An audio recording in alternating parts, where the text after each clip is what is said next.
This is our last week of our message series called World Changers. How many of you feel ready to take on the world yet? Just one, two, three. Not too many, huh? All right, well, that's good, because I'm praying for you that God's going to work in your life to do something wonderful and spectacular in your life. Now, today we're going to wrap it up. We're going to go to Nehemiah chapter 6. So if you have your Bibles, turn to Nehemiah chapter 6. If you want to use the Bibles in the pews, you can find Nehemiah chapter 6 on page 359, 359, the Bible's in the pews. Now, in case you've missed any of this series, let me catch you up real quick. We've been talking about Nehemiah, and the year was around 444 BC, before Christ was born. And Nehemiah, we know, is a cupbearer to the king, King Artaxerxes of Persia. For short, I've been calling him King Artie. It's just easier that way. But anyway, he is the cupbearer. His job is to taste the wine before the cup gets to the king, so he knows that there's no poison in the cup, and that way the king lives, and if something were to happen, Nehemiah would die. So he's got a kind of a dangerous job. But one day, Nehemiah's brother shows up from Jerusalem, from Israel, and Nehemiah wants to know how things are going back home. So he asked his brother, how are things back in Jerusalem? And Nehemiah's brother tells him, well, I've got some bad news. Here's the deal. Jerusalem's in shambles. The walls are broken down. The gates have been burned up.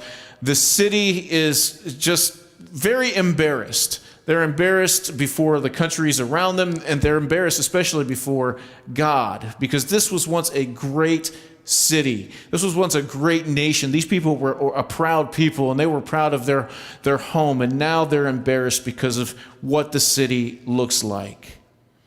And so this very ordinary person named Nehemiah, who lives 1,000 miles away from Jerusalem, his heart is broken over this city. And he says to himself, somebody's got to do something about this, so might as well be me.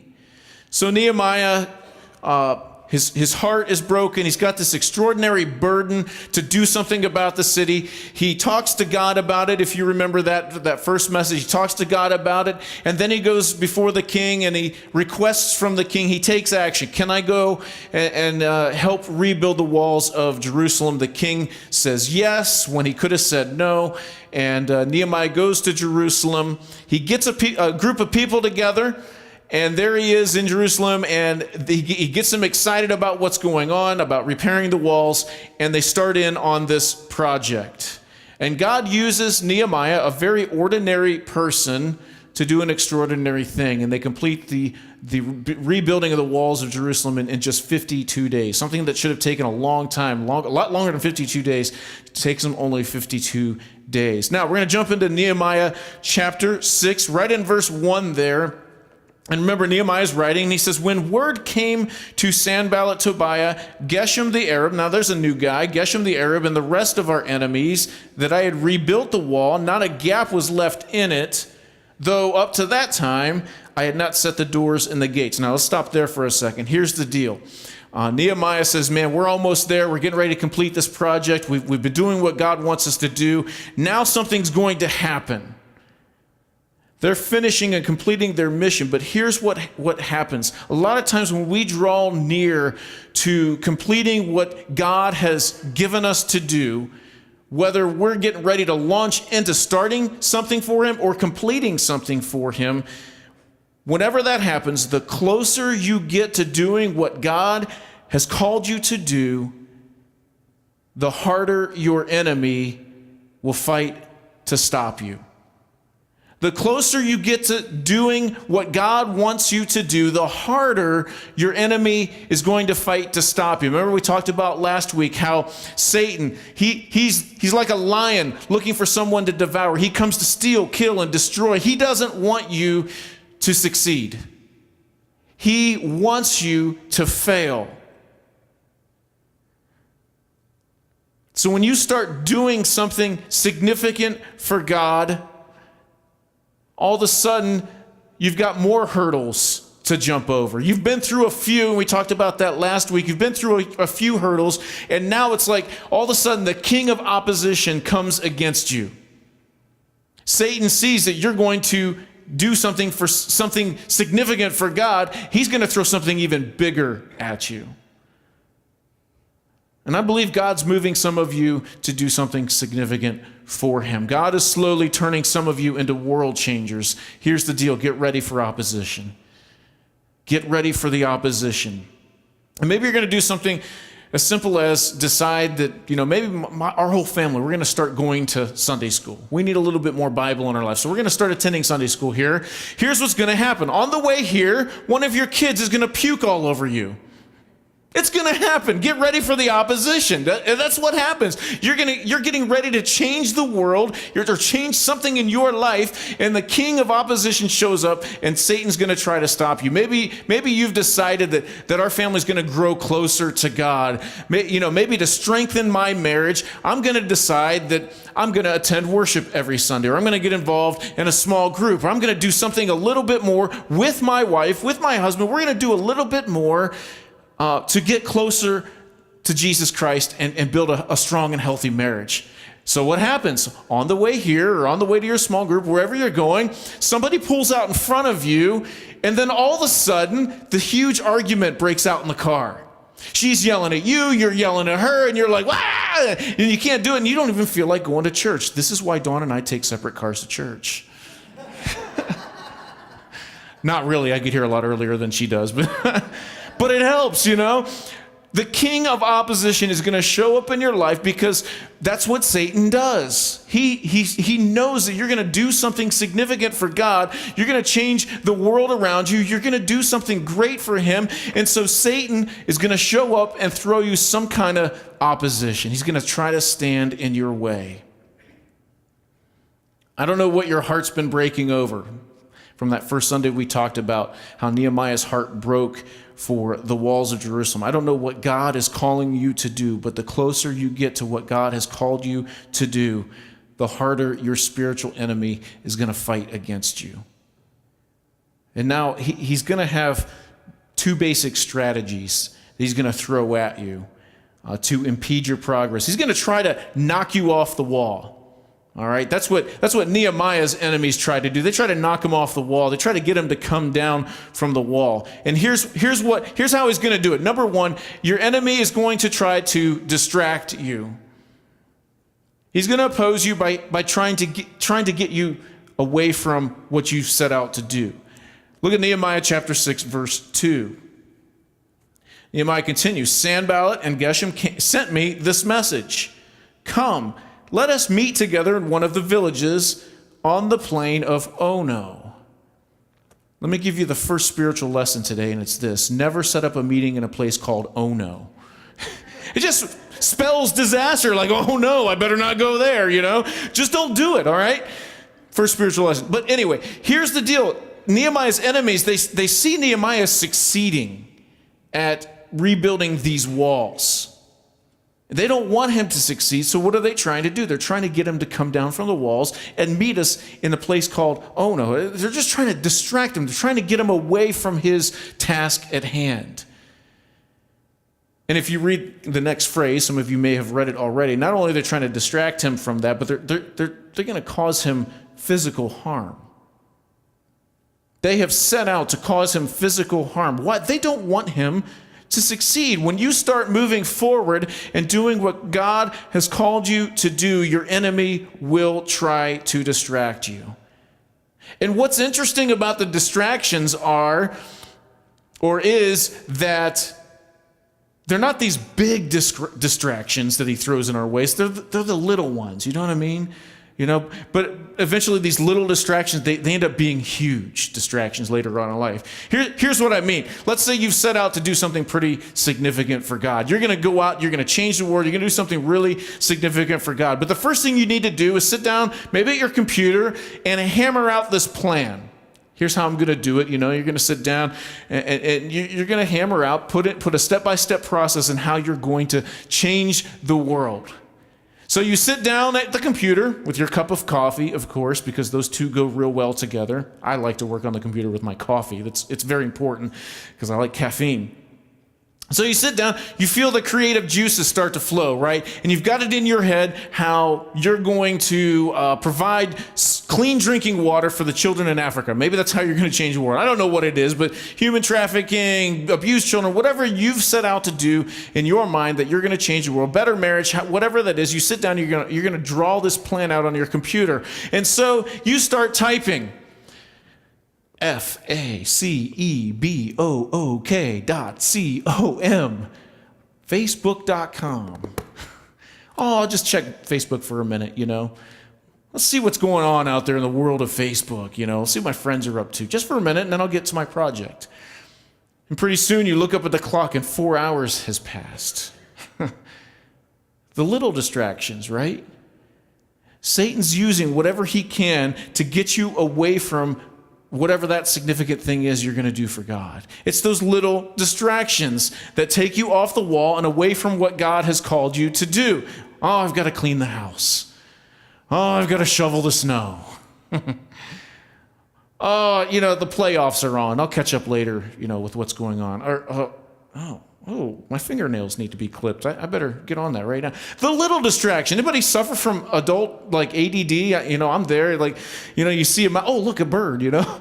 We get distracted really easily, and it takes us away from what God has called us to do. So when you're on the wall and you're doing what God has called you to do, and your enemy tries to distract you, here's what we're going to do. We need to say something from the deepest part of our hearts.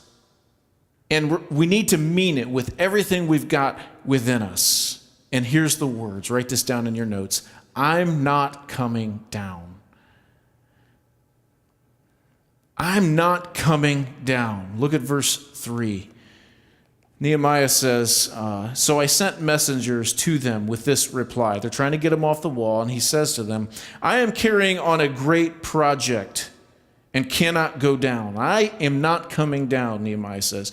Why should the work stop while I leave it and go down to you? I'm not going down.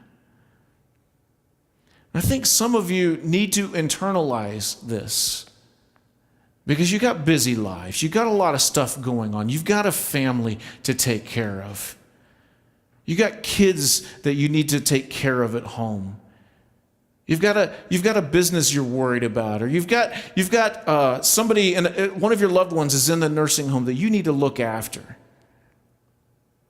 And a lot of things are going to come your way to try to distract you from what God has called you to do. Those things are important in this season, in this part of your life.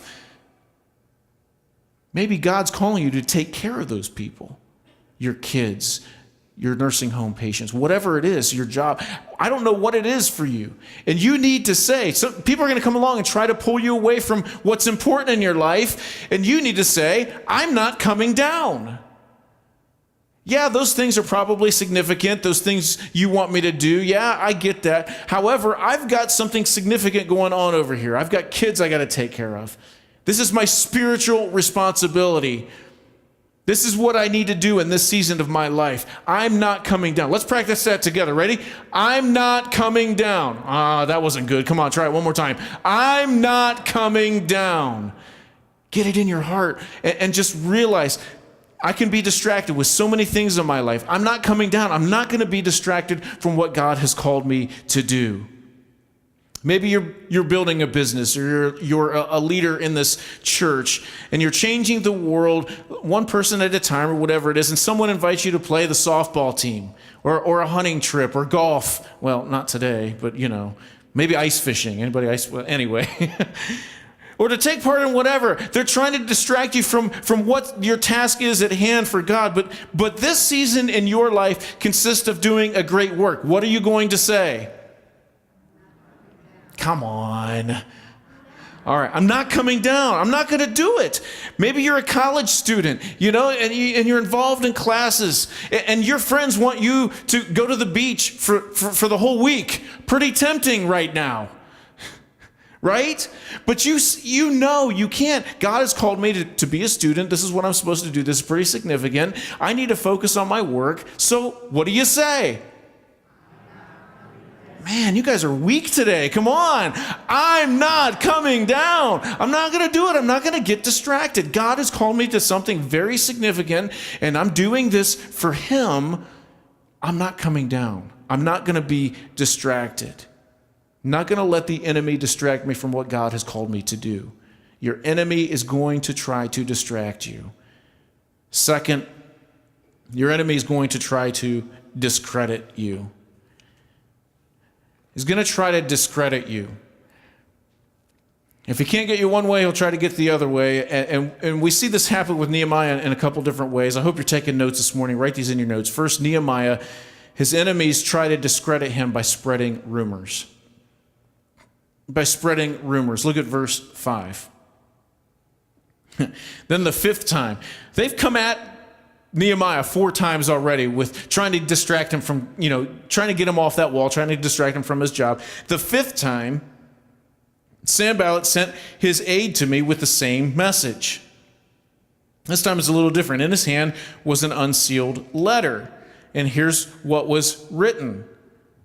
It is reported among the nations, and Geshem says it's true. Well, if Geshem says it's true, then it has to be, right?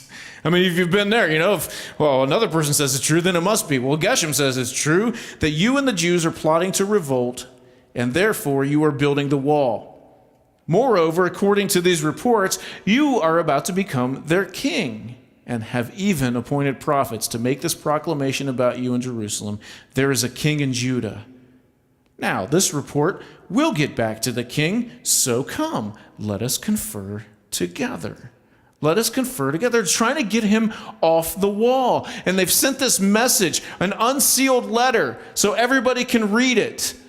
Not just Nehemiah, an unsealed letter. Everybody can read what's going on here. False accusations are made against Nehemiah because they're trying to distract him from building this wall. The more you do for God, the more you do for people, for God, the more people will gossip about you, misinterpret what your motives are, and misunderstand what you're doing.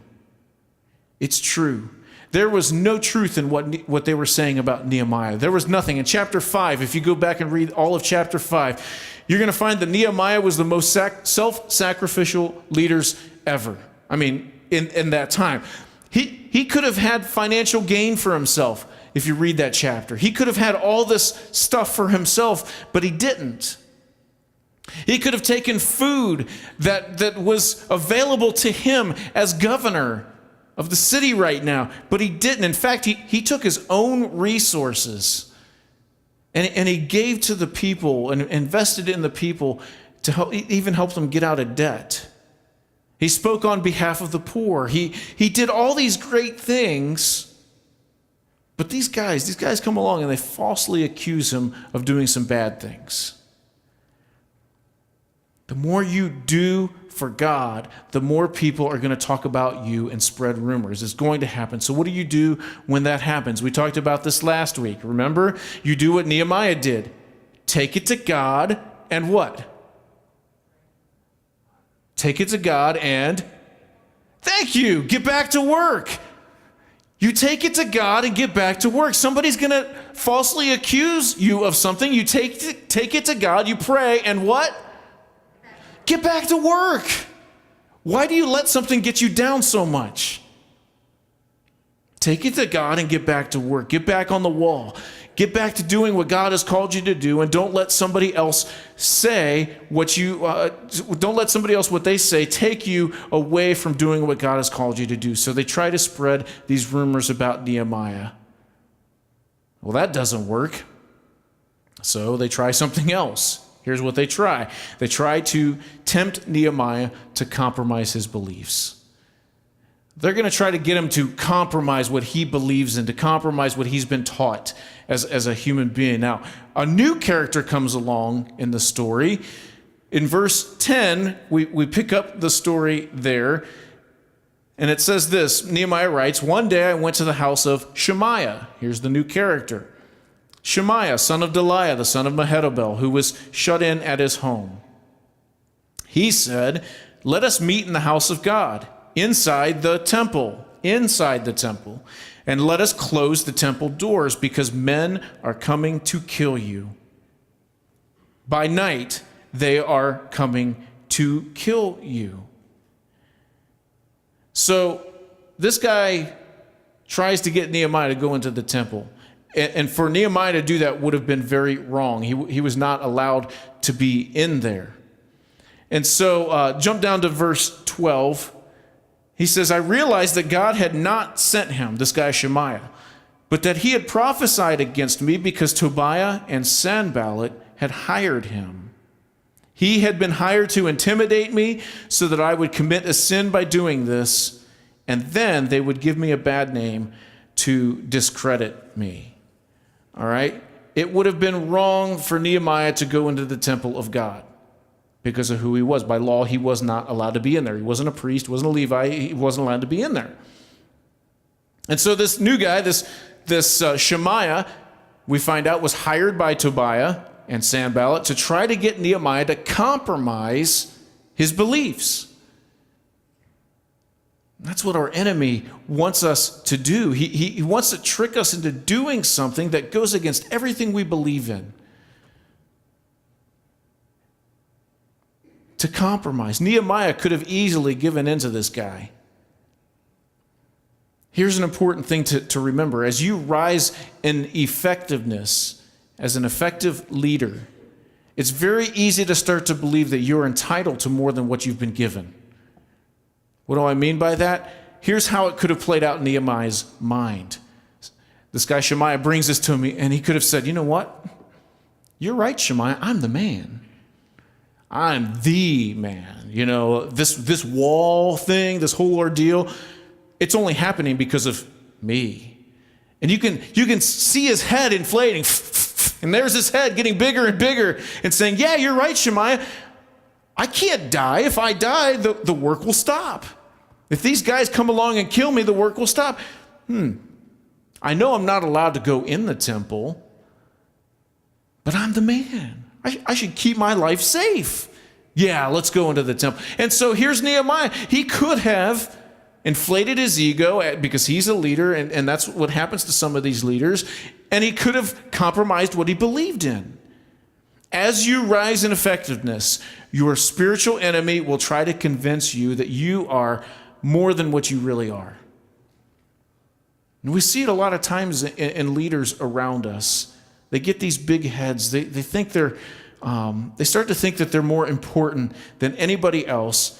They deserve maybe more money than anybody else, than they're getting paid. And before long, a spirit of entitlement sets in. And so we see some of these great leaders, they fall into the trap of greed. They get greedy.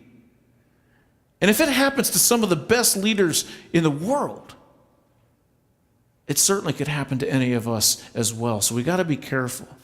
Our spiritual enemy will try to get us to compromise, especially when we're doing something significant for God. He may try to attack your marriage.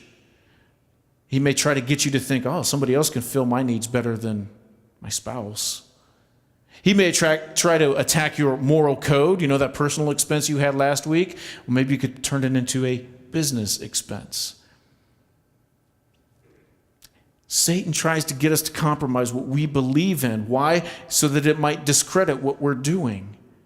We see it all the time. A great leader abuses power, becomes greedy, steps into some kind of sin, and your enemy is going to try to do everything he can to stop you.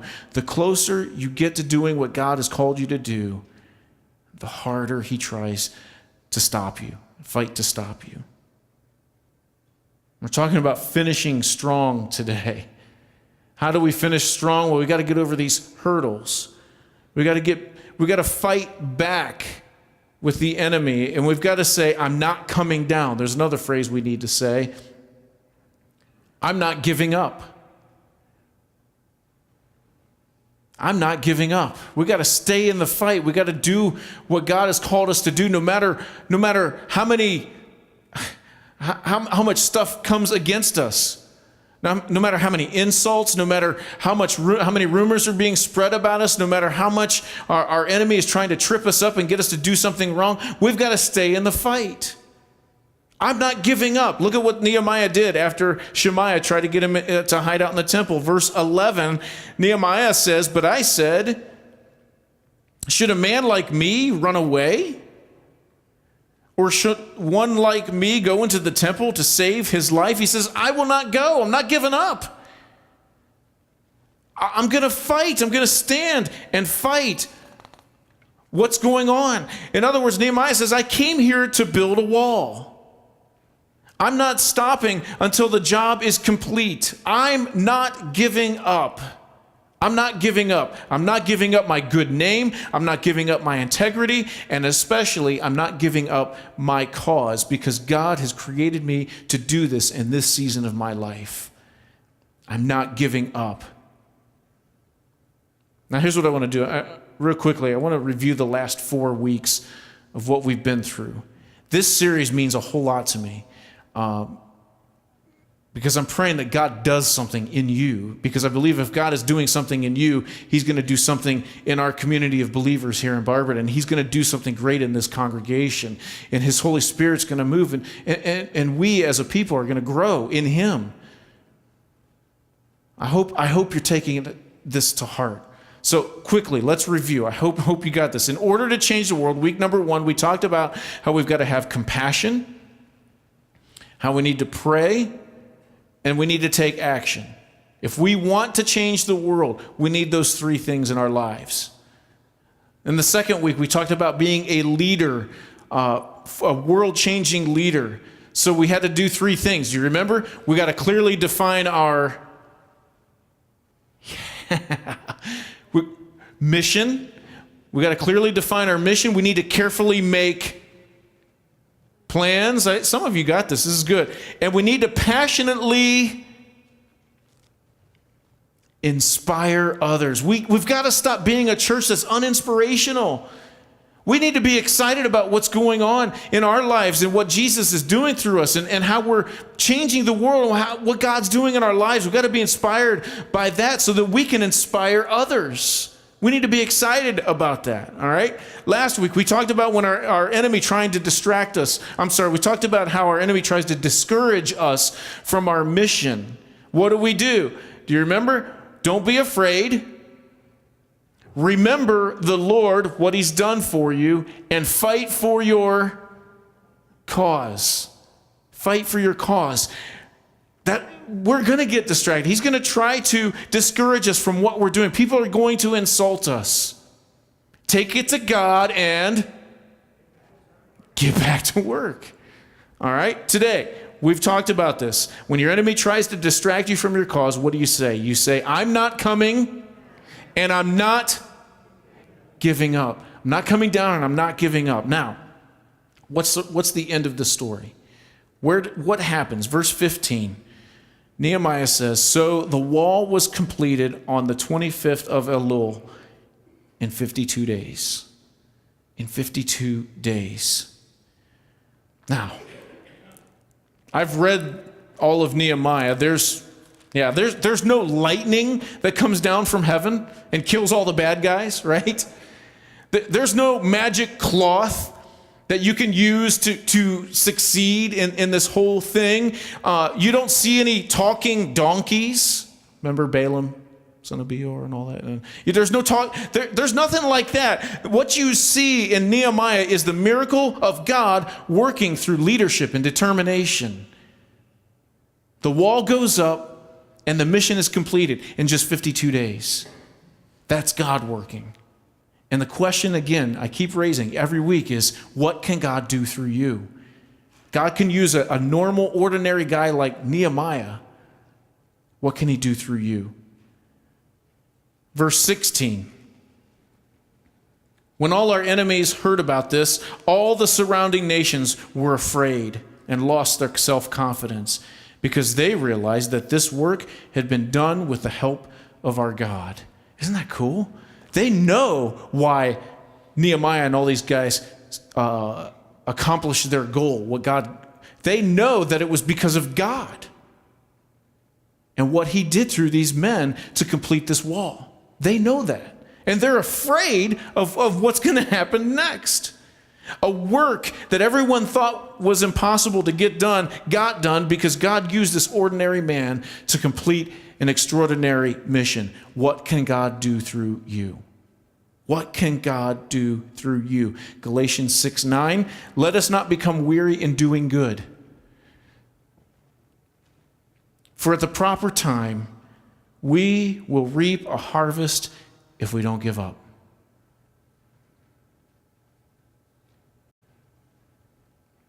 It's kind of interesting. We watched Evan Almighty last night. Actually, we watched Bruce Almighty, then we watched Evan Almighty. Love those movies. Anybody ever see Evan Almighty? In the movie, Steve Carell plays Evan. And of course, God comes to him and he says, I want you to build an ark. And the whole thing, Evan's like, I don't understand why I'm building an ark. He grows his beard, he looks like Noah, and all these animals come, and he's building this big boat in his development. It's kind of crazy. Everybody's laughing at him. But at the end of the movie, Morgan Freeman, love Morgan Freeman, he plays God in the movie. And at the end of the movie, Evan, of course, completes his mission. And God tells Evan, you want to change the world? You do it through one act of random kindness at a time. ARK, A-R-K, act of random kindness at a time. You want to change the world, that's how you do it. Galatians 6:9, let us not become weary in doing good, acts of random kindness. For at the proper time, we will reap a harvest if we don't give up. We will change the world. You want to change the world? It starts with one act of random kindness at a time. Go out and do it. Go out and do it. God is not calling you to just take up space, to fill a pew. He's calling you to do something greater outside of yourself. He's not calling you to make a name for yourself either.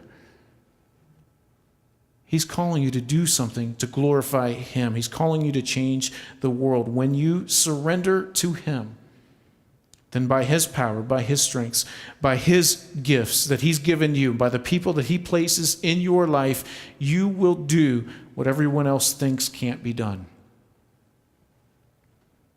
God is going to use you to change the world. I'm praying for it. Get ready.